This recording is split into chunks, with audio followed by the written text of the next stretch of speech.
Okay, ready to go, Vijayamala. Thank you. All right, so finding your meditation posture. Always takes a little longer on Zoom, doesn't it?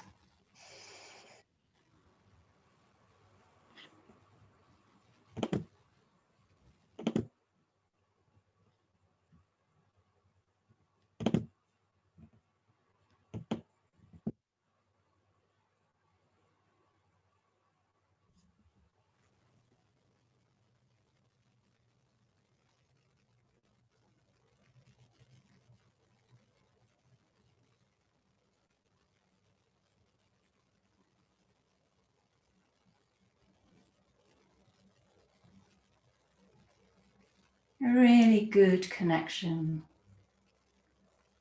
with our seat, with the earth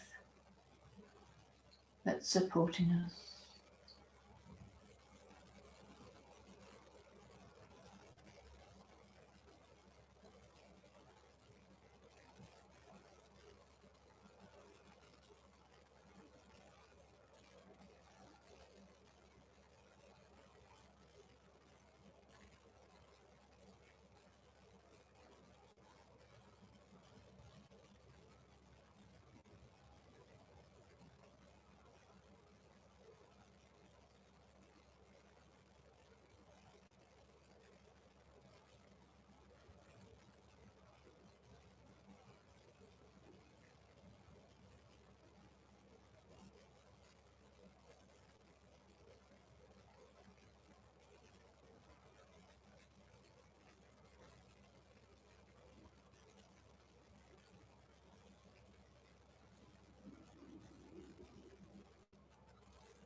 Taking time to drop in to the immediate sensation of the body awareness.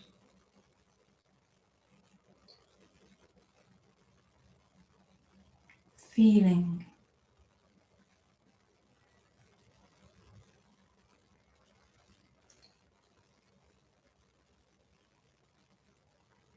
into the sensation of stretch, pressure,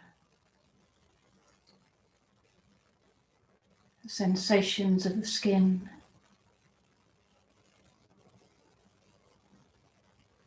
and muscle tension.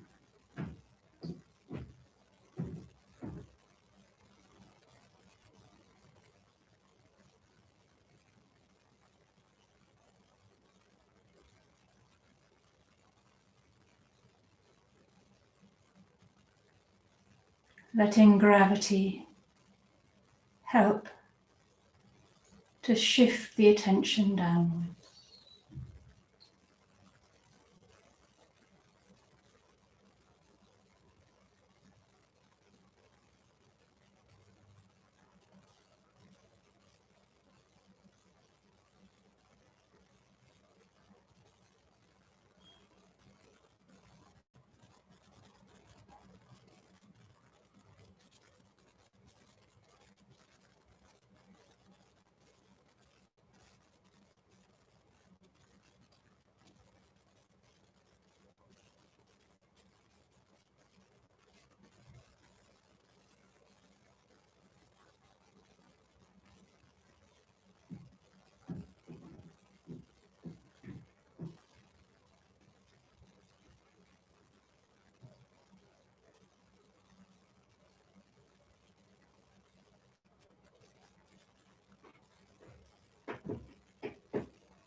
sense of coming home, being able to rely on this moment of awareness. It's always present.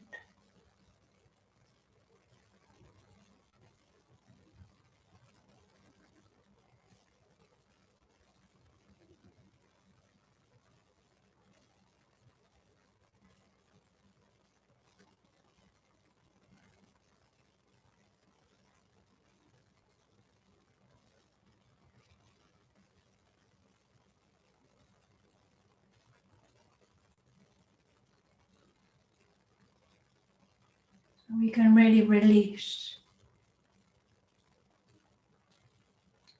the straining mind.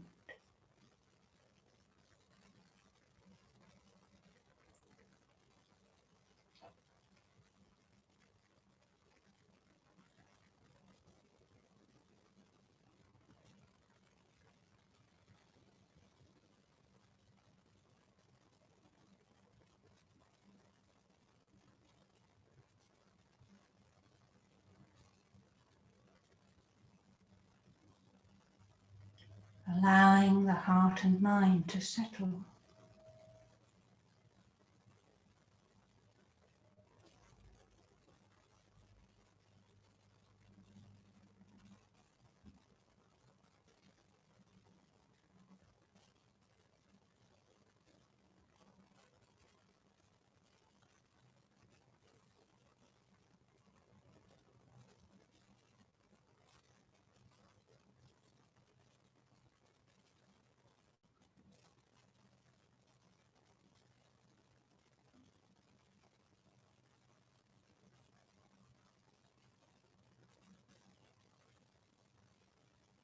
Settling with the flow of experience.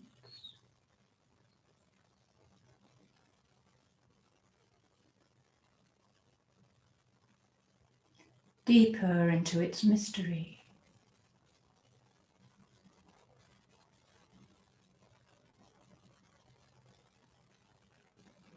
Beyond the knowing mind.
Sensations of the body.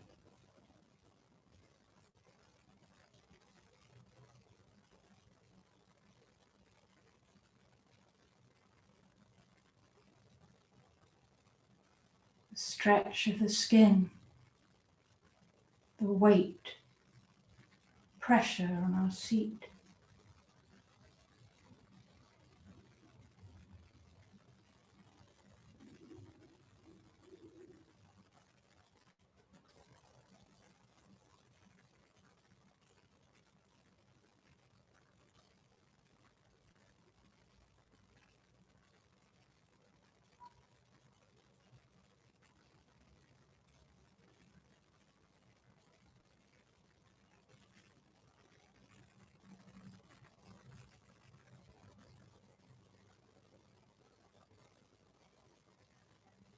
movements in our chest and back and belly.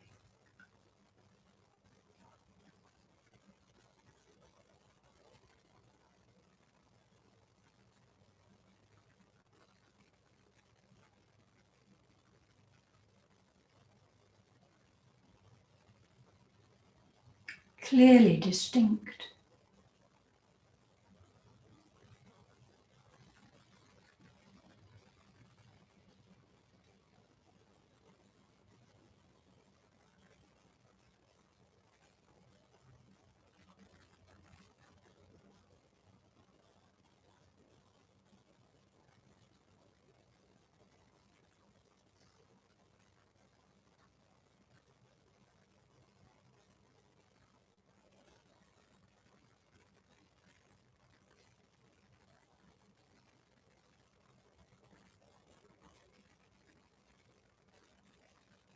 But still, a cloud, a field of sensation. Nothing fixed or static.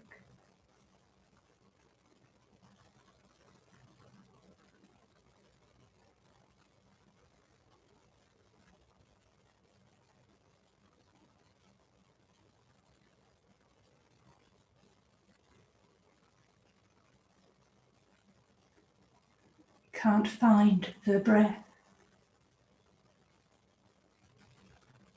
the boundaries of the belly,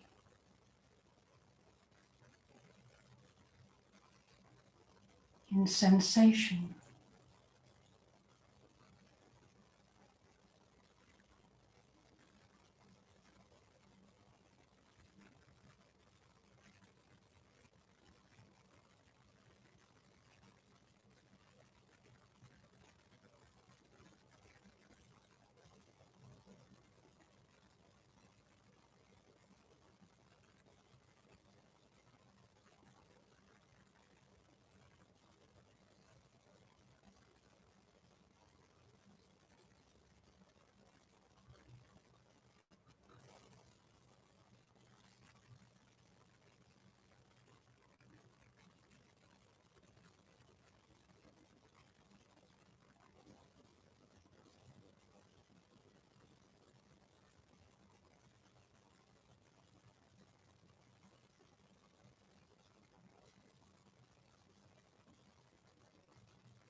No need to resist the flow of sensation, the change in every moment.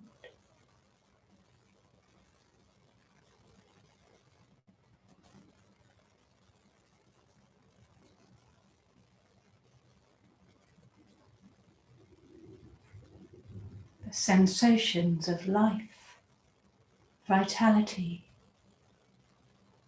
creativity.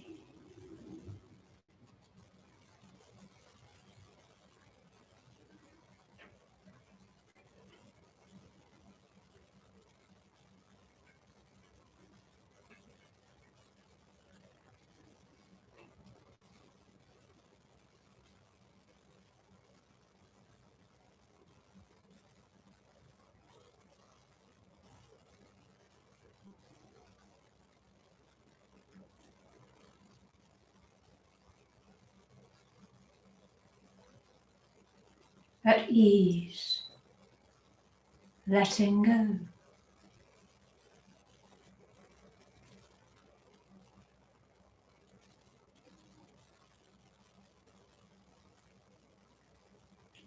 Let it all happen without us.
the sensations around the heart center,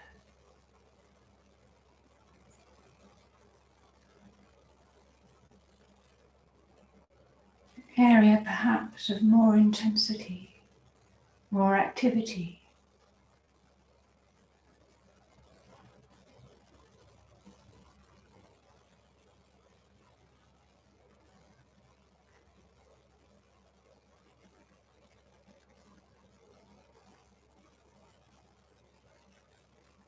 Free to be just as it is.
Is there a boundary? Can we find a boundary to our heart center area?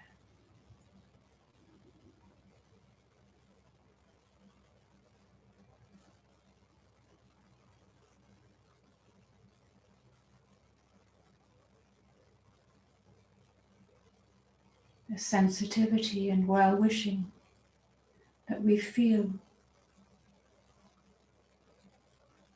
doesn't need to have limits.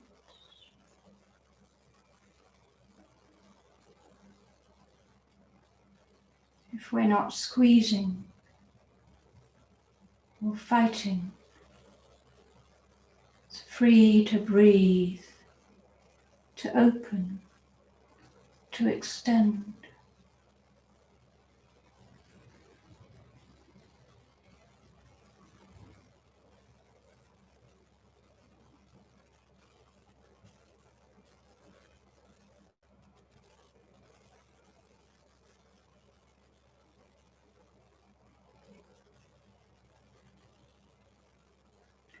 The whole of experience, of awareness, can become full of our heart wishes.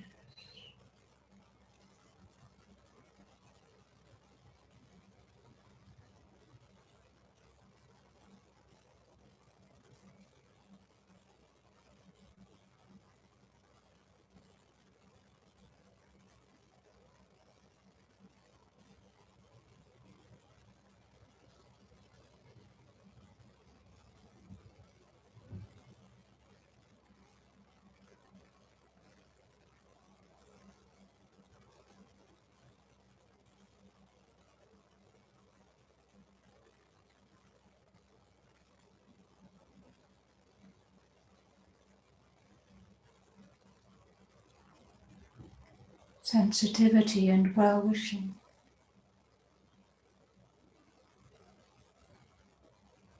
pervading our experience,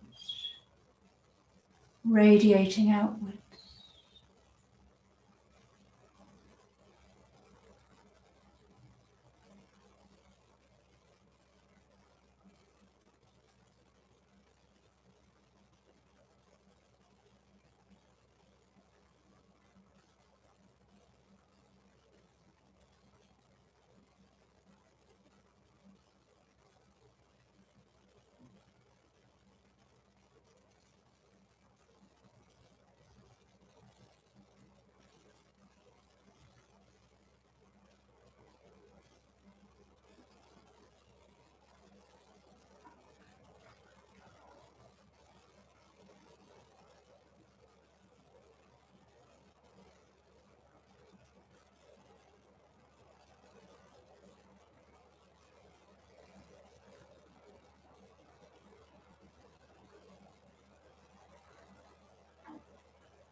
And just resting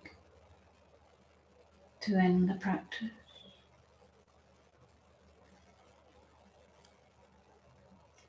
Deepening the sense of ease,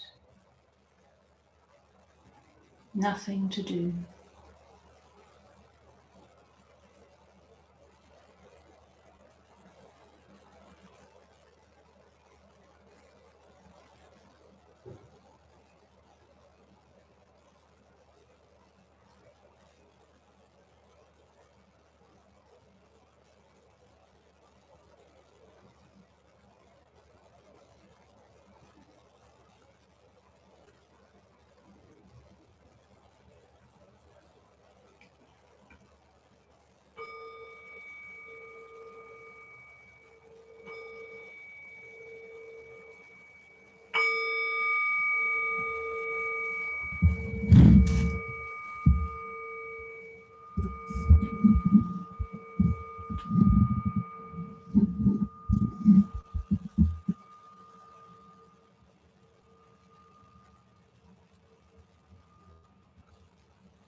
So yesterday,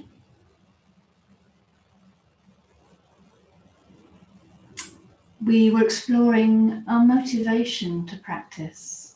Yeah. Well, we were exploring what was of value to us. Yeah. What was in our sort of, what we found in our heart of hearts, if you like. What was of real sort of importance and value to us individually.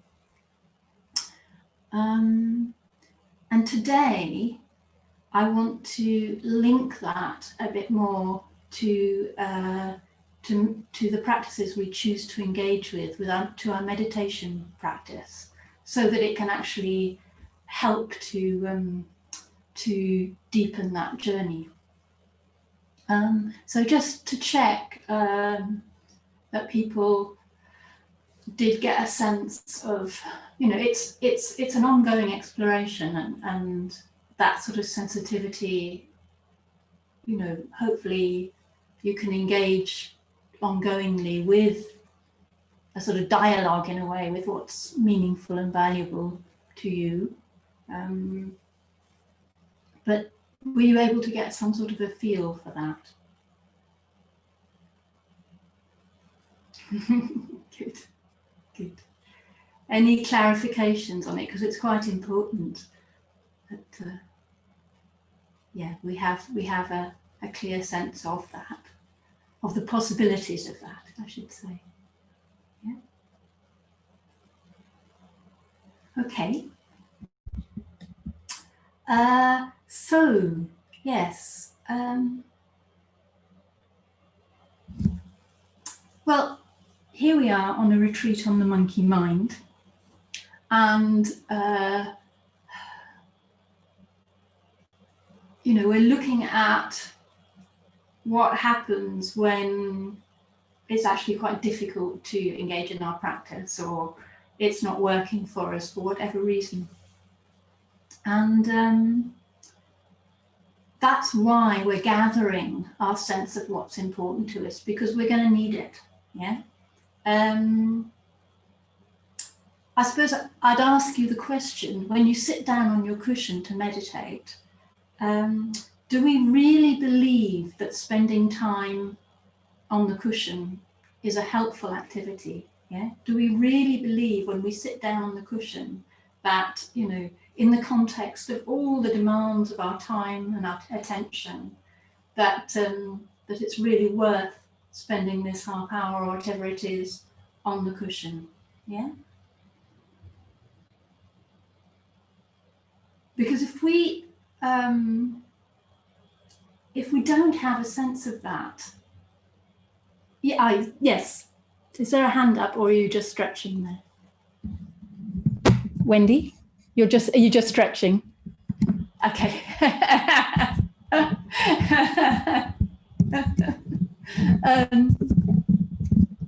Yeah, so it's going to be hard work, isn't it? If we don't really believe, we're going to be a bit half-hearted, you know, because our habitual tendencies and all the conditioning around us are so strong that we're, you know, unless we really believe that there's a point in doing it, yeah, we're going to be drawn back all the time into what feels more relevant, what feels more important, what feels more real.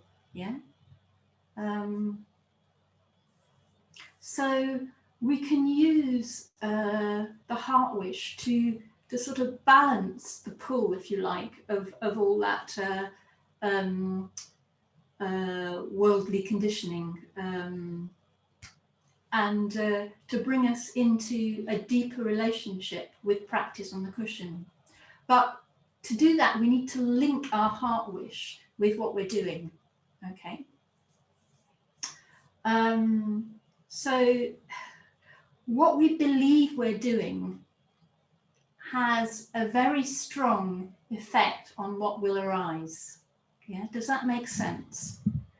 Do you know the example of a sort of classic example that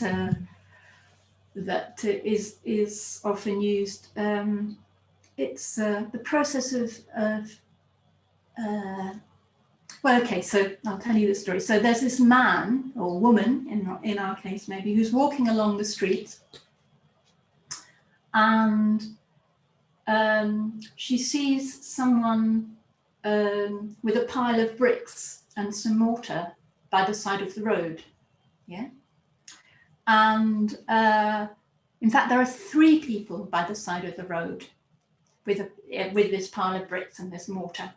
So she asks the first one, what are you doing? Okay, what are you doing? So the first one says, I'm using bricks and mortar, and I'm building a wall. Okay, got that? So she then goes along and meets the second one, and she says to the second one, and what are you doing? same bricks, same mortar. Well, I'm building a wall with this bricks and mortar because it's my job and I need to feed my family because I really love them, and I need to bring them home food and money and all the things, give them all the things that they want. Yeah. Same bricks, same wall. Yeah. That motivation, yeah, a little glimpse of the heart wish. Yeah. So carrying on down the road, third person, bricks, mortar. What are you doing? I'm building a cathedral. Yeah. So can you see the different levels of possibilities? Exactly the same activity. Yeah. But it has quite a different feel to it each time. Yeah. And we can be like this. It's the same. Okay. I went away on a 3-year retreat, and it was incredibly difficult to talk about what I was doing. Actually, it's quite difficult to talk about it with other Buddhists, but with people who weren't Buddhists at all. Well, no, I'm just sitting there. I'm just sitting on my cushion. I'm not doing anything else really. Well, I'll go for walks and cook a meal. It's easier to talk about the walks and the meal than it was just sitting on the cushion. So what are we doing? We're sitting on the cushion. Well, I'm watching the breath. Yeah, I'm watching the breath. Okay. Or maybe I'm stilling the heart and mind. Maybe I'm letting everything settle and open and ease and relax. Yeah.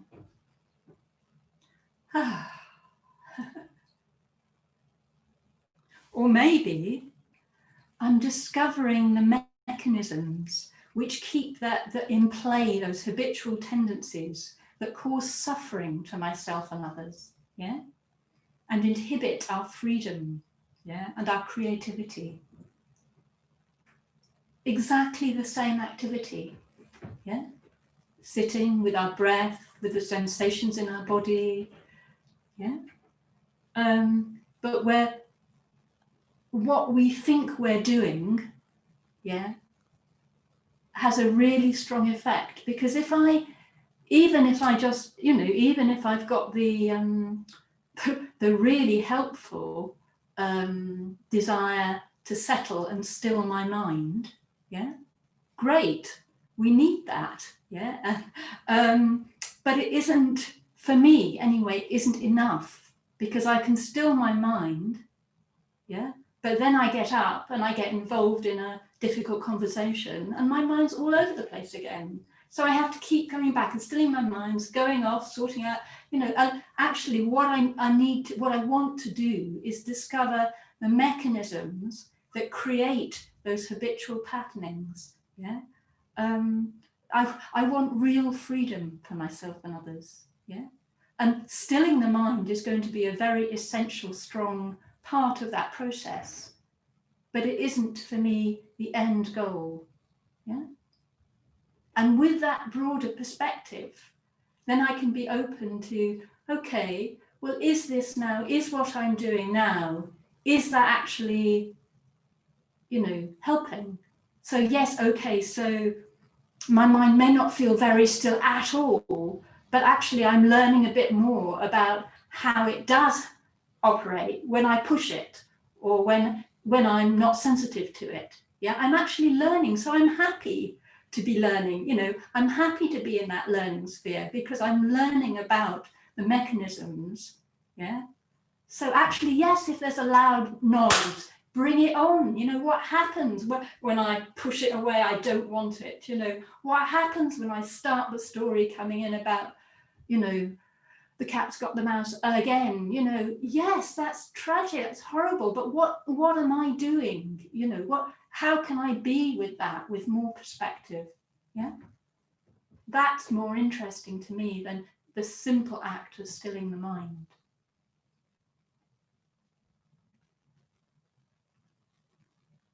Any questions so far?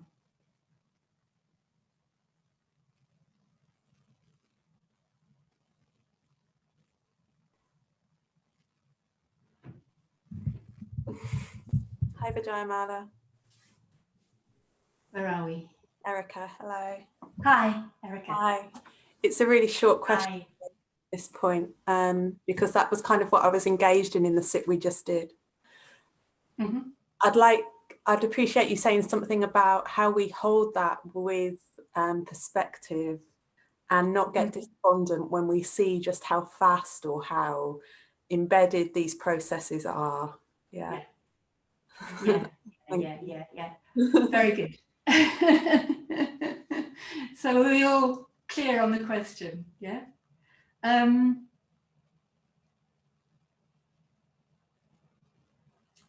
It's a life's work, you know, but it's actually a beautiful life's work.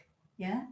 And it's things like, you know, it's just all of the things that we're doing. Yeah. So really holding our heart wish in mind is, you know, one of the first and fundamental things. Yeah. So yeah, yes, this is overwhelming. This is, you know, I'm getting really despondent about this. It's so fast, you know, I can't, but having a sense of, yes, but it, you know, within this lies the key to that openness and freedom. Yeah. So really reflecting, exploring your experience, touching on the times when you know that's true. Yeah. So that you can call on that. Yeah. So that you can use that to stay with it. Yeah. Okay. So that's the first thing. We're using that to stay with it. Yeah. It's subtle and it's difficult, but it's like we have this expectation that things should be great. Yeah. And that's where, you know, yes, okay, we can create the conditions and we can still our minds, you know, we can not have babies, we can, you know, whatever we choose to do, you know, we can get rid of all of that. Yeah. But something will still come up that will, you know, cause that disruption in mind, that will trigger our despondency, our, oh my God, you know, it's all happening so fast. And so really, to me, it's more exciting to learn about how to come into effective relationship with that. Yeah. And that will involve, you know, creating the conditions where we can take ourselves off and have a good, clear taste of that freedom and stability and settledness of mind.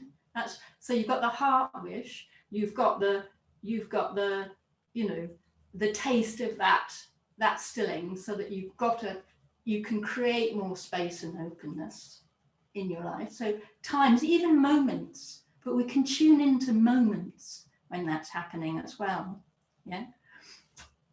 We cannot expect things all to be, you know, straightforward and wonderful all the time, but also at that moment when we're getting overwhelmed and despondent, yeah, what's going on there? Yeah, what's happening in that moment? Is there a story that we're telling ourselves about this moment of experience that we actually know very little about, and that's a complete mystery? Yeah. And, you know, all the birds are singing all the time, you know, there's this incredible sense of being part of the earth without knowing where it stops and starts. You know, where does the attention, you know, where does the awareness, you know, all of that is present. And there's that sense of despondency, which is also one of the experiences in that sort of cloud of experience, in that cloud of sensation. Yeah. So what we're doing is we're preferencing that despondency, and that sort of Yeah, we're not noticing the fluidity and the mystery of life because we're caught. Yeah. So that I would suggest to you as an emotional tightening. Yeah. So we notice the tightening, yeah, or the restriction in that state of being. Yeah. And we get used to it, practice noticing those restrictions and releasing. Yeah. So even if we're doing that on a very simple physical level, that is getting our minds used to the ability to do that in more difficult situations. Yeah. Does that make sense? So even if you think, okay, well, but I'm cheating here because, you know, I'm using something that I find very easy, like dissolving into the sounds around me, or you know, whatever it is, or, you know, for you, or dissolving into the sensations of the body. But it's actually, it's giving the heart mind the message, yeah, that we can do that. We can release into that. We can release that holding. Yeah. Yes, thank you. Hi Vijayamala, it's Varasaki here. Varasaki. Hiya, bending the camera around. Find your. Oh, there you are. Yeah. There you are. Yeah.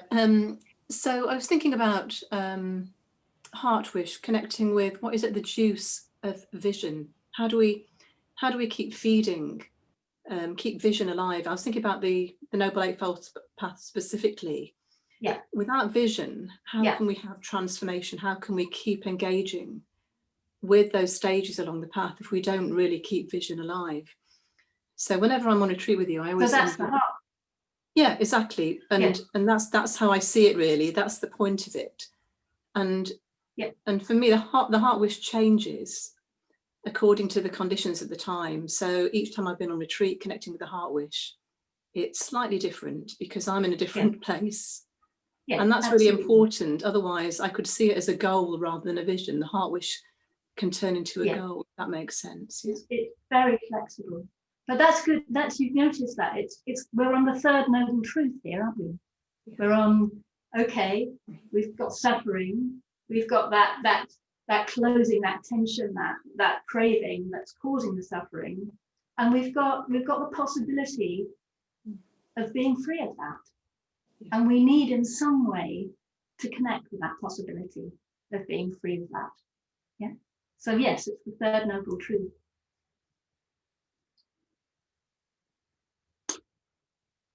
Okay.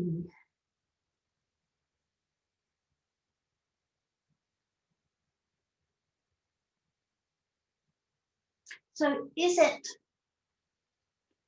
clear how to make the link between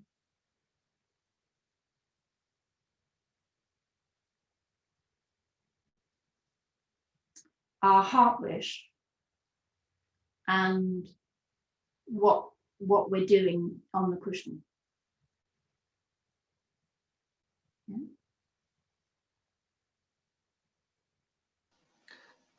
Hi, Vijayamala. Hi, where are we? Hello. Who am I talking to? You found me. Louise. Not yet.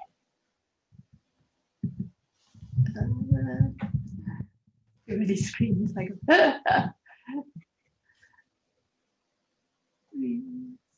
just wave at me, will you? I've got a very dark background. Oh, there you are. Yes. Hi.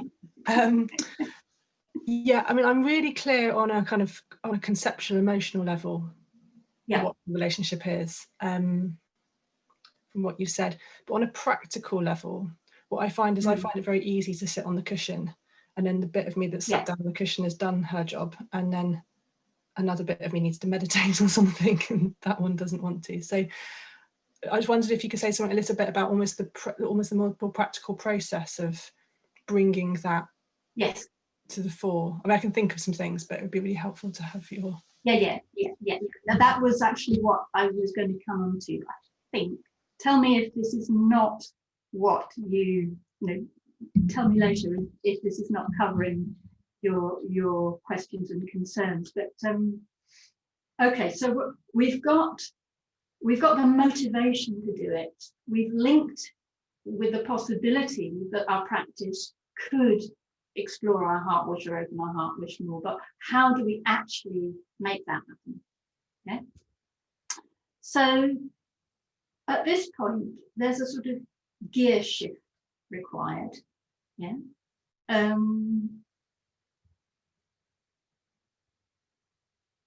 It's still, even though we think that, or we recognize the value of the heart wish, we're habituated to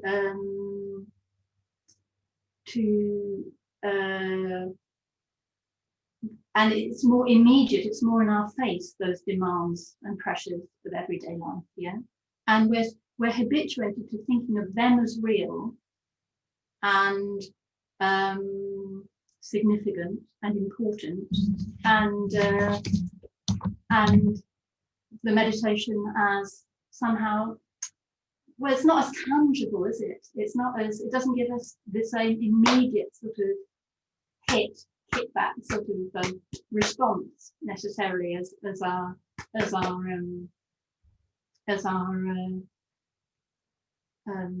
daily lives. Now, at this point, I have to say that I have to admit that I'm a member of this community called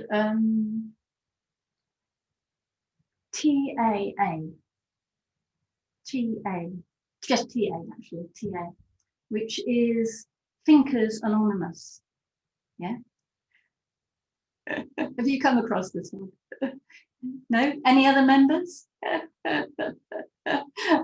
Yeah, I see one or two hands up there. Yes, so yeah, it's very easy to get caught up in a sort of almost addictive quality of perpetuating our lives. We've touched on this before, yeah?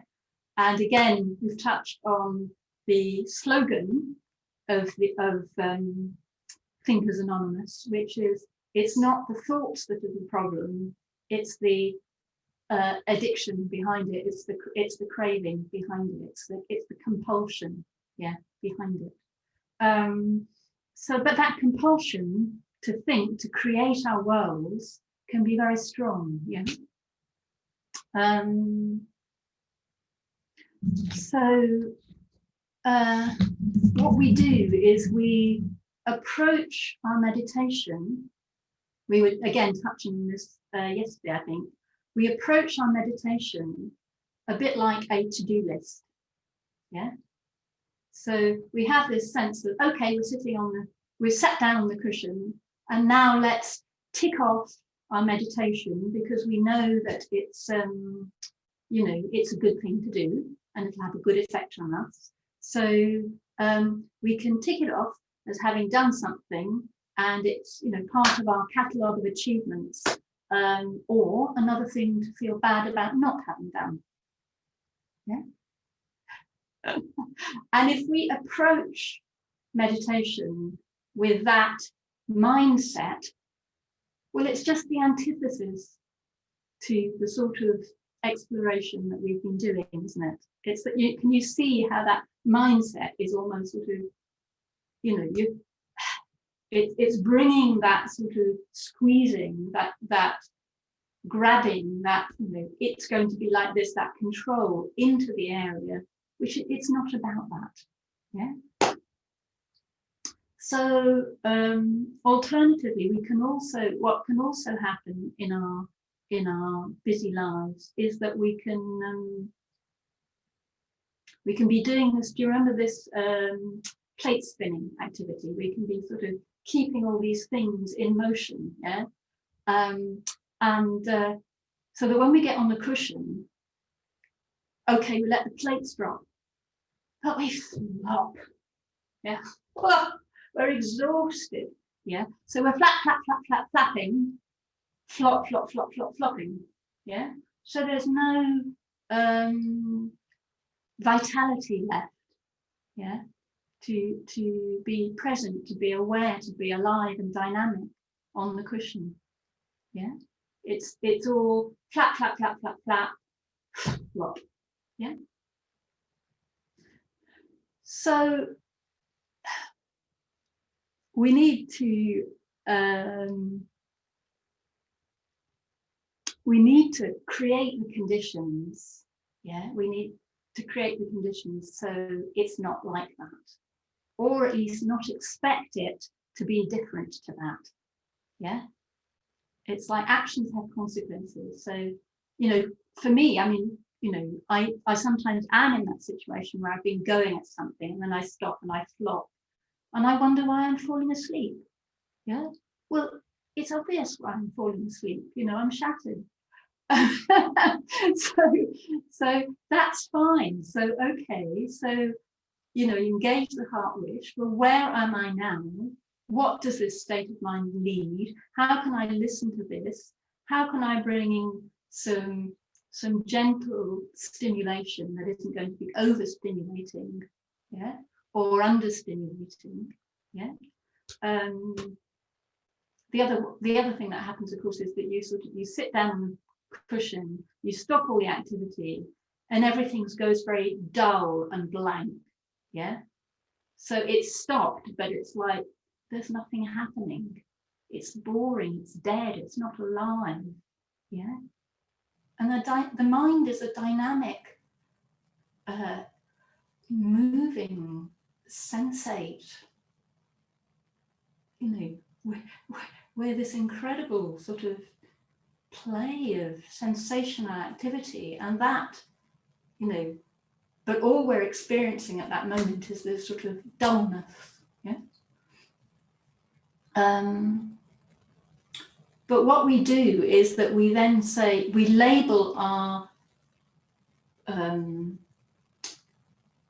we say the mind is out there, or the meditation is out there, the experience is out there, and it's dull, it's boring, it's not satisfying. Yeah. Whereas what's happening is we're bringing a state of mind to it that's, you know, it's, you're knocking on the wrong door in the wrong sort of way. You know, those doors won't open by banging on them like this, or by sort of just shutting everything down. Yeah, it does require this sort of creating this sort of spaciousness and openness, and being prepared to move into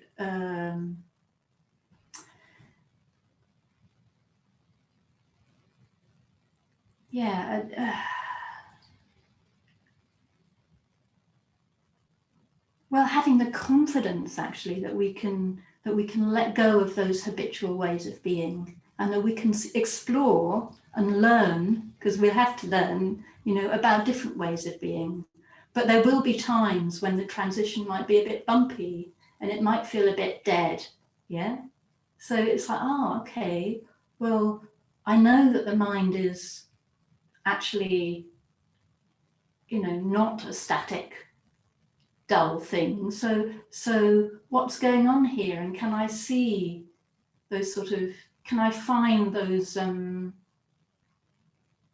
aspects of life or vitality in this? But, you know, they might be very quite subtler, much subtler than in our sort of high volume, high intensity sort of everyday, you know, sound bite sort of world. So it's like there is a gear change needed, which is why we do need that confidence, well, both in what's really of value to us, our heart wish, and in the process of meditation, the actual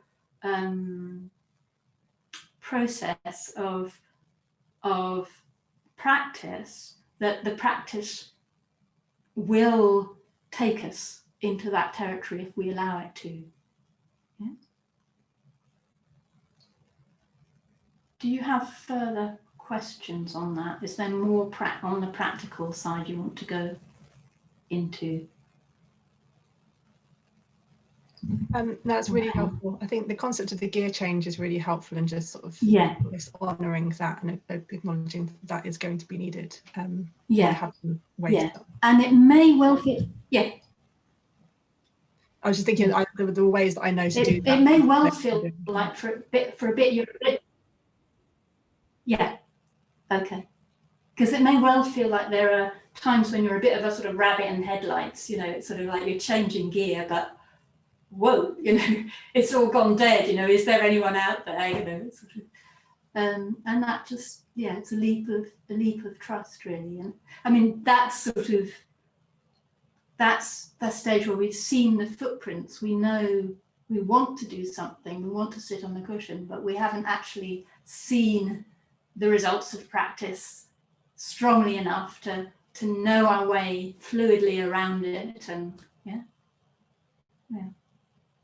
Vijayamala, Bryony here. I'm conscious we will be stopping for a break now, and obviously you won't have time to answer this now, but just generally maybe over the next few days. At the moment, it's not normal, is it? Life isn't normal. Not that life ever is normal, but because of COVID-19 and also climate change, there is some kind of doom which is widespread throughout society and the world. Have you got any extra advice that you can give us about how we can help cope with that ourselves and also help others cope with that at this time? Would you be able to write that in an email to me? Yes, of course. I'll write it in an email to you. Okay, I've written it down here. Thank you very much, Vijayamala. Okay. Is it okay to take a break now?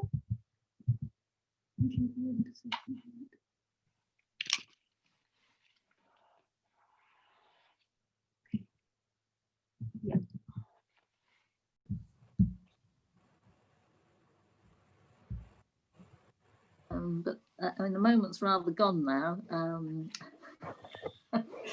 But I had the question around, I mean, you were encouraging us to be more inventive and experimental with our meditation, which I'm all for. I am in a very young Sangha, but we are discouraged from doing anything beyond the Metta Bhavana and the mindfulness of breathing. So I don't know whether you've got any comment on that. I mean, I almost felt guilty this morning when I did another Tonglen practice. I used to do Tonglen quite regularly, and that Tonglen was so powerful yesterday. I thought, I'm going to go on doing Tonglen. You wicked woman. How wicked can you get? My goodness, doing Tonglen.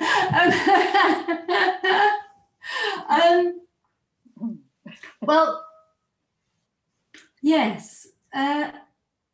Tomorrow, I think we're coming into a phase of stilling the mind more once we've gathered our resources. And, you know, there are phases in practice when it is quite good to stick with the practices we know and to deepen them. But that doesn't mean to say, I mean, everything I'm saying here, you can apply to the Metta Bhavana and the mindfulness of breathing. Because what I'm talking about is an attitude or approach to whatever practice. So yes, I'm using, because I'm trying to invite you into sort of qualities and ways of being with your mind. I'm sort of extracting that principle out from the actual practices. But in terms of, you know, if we sit down and relate to our breath, as I was saying earlier, we can see it as, right, I'm breathing in and I'm breathing out now. And well, that's a bit boring and deadening. And, you know, it's like me and this breath, you know, or it can be this sort of fascinating process of exchange of air, and what do we, when we talk about the breath, what are we meaning there? And yeah, so it's like this, what are these sensations relating to the breath? So we're really getting into those sensations, yeah, and being very open and curious and soft, and all of these qualities that we're exploring. Yeah, does that make sense? Well, yes, it does make sense, and I've been doing the mindfulness of breathing for 40 years or more. 40 years, did you say? Yes, I did. Yes. I just find that including other practices is a faster route to having insight. I would have thought that if you've been doing mindfulness of breathing for 40 years, you could start to introduce a few more practices. Do you have people to talk to about your meditation? Yes, I do have Shanti Vadra who offered. He seems rather busy at the moment. Yeah. But yeah, I will get back to talking to him. Yeah. Okay. Yeah. Okay. But it's a good, it's a good principle, because in a way I wanted to talk now about I'm talking about making this shift, and we are making into a shift into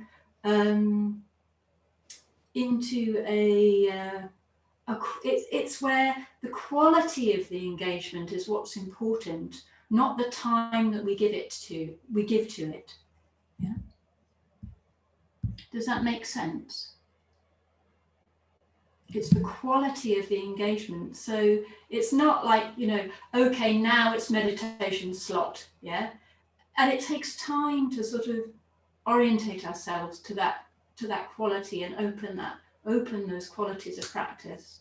But those qualities of practice will stand us in good stead for absolutely everything we're doing, not just on the cushion, but off the cushion as well, in communication and in our lives. So we did have this question. We'll come back to a practice on this. We did have this question, and it's been sort of repeated from someone else. So I will address it now. So the question is, Bryony, just make sure I got this right. So it's really addressing the particular times, the particular conditions that we're facing at the moment. Yeah, the particular conditions that we're facing at the moment with COVID. You've got climate change here, and young people feeling overwhelmed with a sense of doom.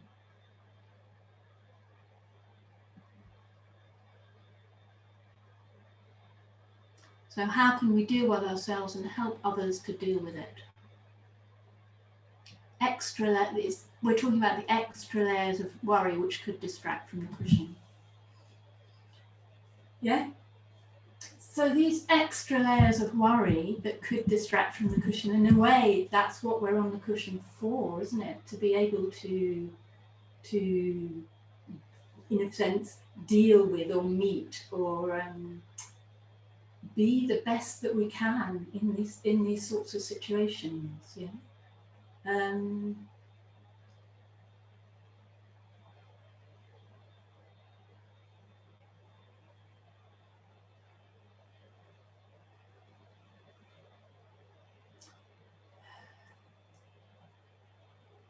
It does seem like there's quite a lot that isn't, as you say, normal.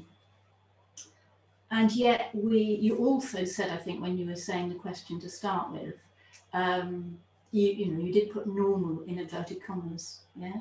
Because what happens normally is that we think we've got control over life and the situation, and we think that things are going to go to a certain plan, and people are going to have the jobs that they need, not get sick, all of this. And that's what we think. And we're sort of, we're very good at accommodating samsara to our needs. Yeah. And at times, samsara bites back, as it were. It becomes obvious. It's like the Buddha's 4 sights become obvious. Yes, there is sickness. Yes, there is death. Yes, there is old age. Yeah, and that is why, that's the whole reason that we're doing what we're doing. Yeah, we know this, but it's sort of, the knowing of this is sort of underground a lot of the time. So in a way, at times like this, we've got even stronger motivation. There's even stronger reason to take refuge on the cushion. Yeah, which is not an escape. It's like saying, actually, I did a 3-month retreat earlier this year. Actually, it was just, I had just finished a 3-month retreat, and it was the end of March, and we'd just come out. I was looking forward to connecting with a few of my friends, and then we got the news that we had to go into lockdown. So I thought about it for a while, and I thought, because I've been planning a series of 3-month retreat, and I thought, well, no, actually, the best thing I can do now is to use these particular conditions and go back into retreat. Yeah. But I didn't want to do that in isolation. Yeah. I wanted to do that with a real sense that my motivation for doing that was one of, for me, I put it as finding the deathless. Yeah, really connecting with the deathless. I was very struck with how, at that time, people couldn't visit their relatives on their deathbeds. They couldn't visit their husbands and their wives. Yeah, their loved ones, their mothers. They couldn't visit them as they were dying. Yeah, and this image, was a very strong image for me. Yeah, and it was like, well, what have we got then? If we can't connect on that level, yeah, there has to be another level of connection. And for me, that was a huge motivation, because I do feel, we got a glimpse of it on the cyberspace, but we're talking to each other, we're communicating, but there are levels on which we affect each other, we impact each other that are not on this plane. It goes much, much deeper. Yeah. If we discover that that path to the deathless, if you like, that's available across, I really believe this, it's available across lifetimes. It's available across, through all the mundane changes and shifts, and yeah. And I also believe that what we have to offer is this sense of, it's harder because the conditions are harder, but it's this sense of refuge in those qualities that aren't dependent on the external conditions. So to me, that makes it really even more important to find those qualities and conditions that aren't dependent on those external conditions, not because I'm avoiding or escaping, yeah, because I'm wanting to be totally open, yeah. So with the Tonglen practice, I'm learning to receive even the strongest anxiety, the most overwhelming, heartbreaking situations that we're coming across, yeah.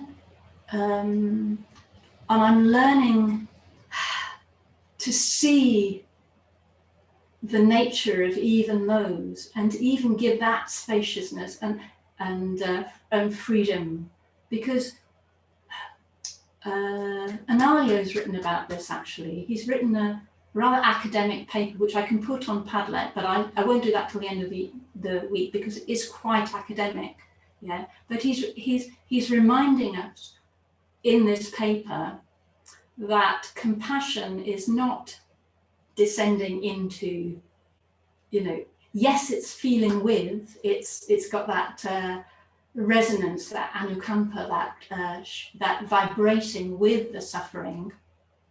But actually, what you're trying to offer is a release, is a freedom, is an openness. So I feel like my responsibility as a seriously practicing Buddhist or practitioner of any sort really is to make as strong a connection as I can with that alternative, with that openness, with that freedom that then can connect and can make a real difference. Yeah. So it's like being a channel for something and having confidence that that's possible. And I found that the more confidence I've had that that's possible, the more impact that has on other people that I come into contact with.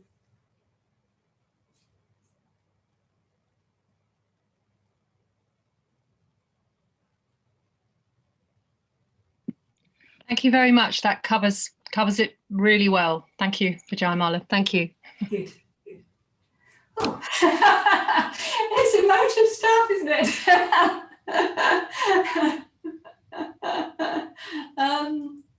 Should we just, are you okay to just do sort of another just open practice? I think we just need to let ourselves all, connect with what our motivation is, have faith in those qualities. Just explore that for yourselves, and we can talk about it later.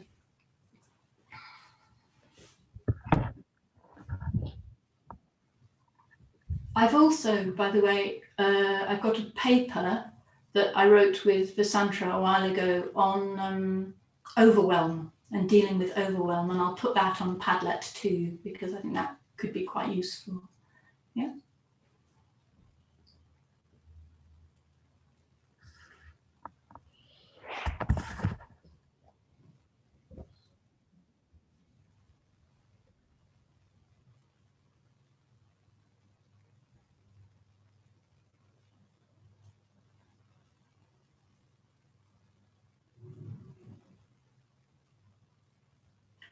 Okay, so finding our meditation postures.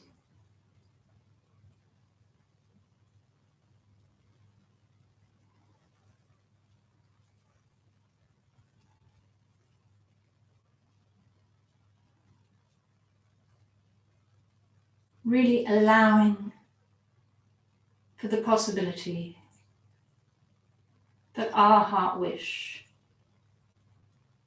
will benefit even the most difficult situations, and that we can have something to offer through our practice.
So coming towards the end of the practice, making sure we're releasing, opening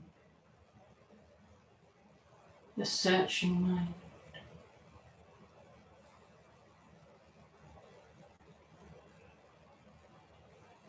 Letting go.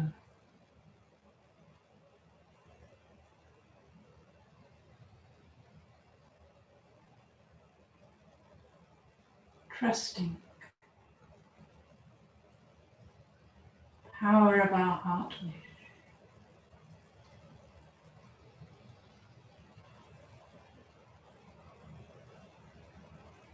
To emerge and guide us.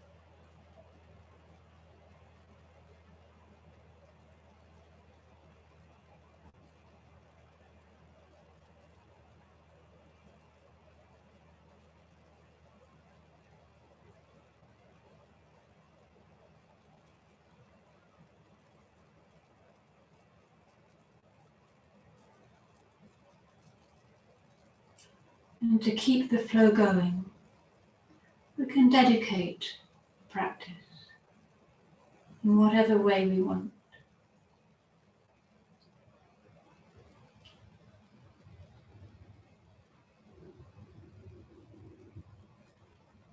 It's not about me and my practice. May it benefit all beings in some way or another.